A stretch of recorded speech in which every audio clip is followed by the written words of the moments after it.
Makadi muri Zimbabwe ndini maiguru wenyu mai Jeremiah. Aiwa tinoda kutenda Mwari neupenyu tasanganiswa namai wavi. Shoko rakasvika ndakupisa ndinopisa. Ndangandoti nditore mukana uno ndikwazise landlord wangu Bamudiki Junior. Bamudiki Junior wane wakoma wakani wairi nana maiguru wao nono watatu wese na babu wa Naomi. Nambuya wa Naomi na Naomi yo na mai Mali na mai Jaya. Ndinoda kukwazisa zvokare wanasikana vari muraini medu Charity na Niko. Charity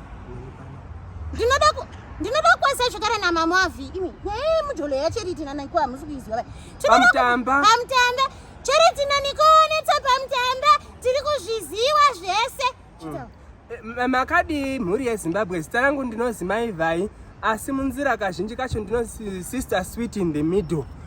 Ndoda kukwazisawo zvakare baba tadiwa pa next pedu. Ndichida kuzokwasa zvakare Mai Denver ari kuPretoria akaenda gore rakapera akasiya murume wavo kuno kuZimbabwe ndichititumira baba Denver mabrangeti tiri kutonorwa. Ndoda zoti ndinoda kuzotenda nechikafu chamuri kutumira zveMai Denver. Ndiri kubatsira baba Denver maconference amari kutumira haasi kuibva ndiri kuabatsira ubika nekuonana.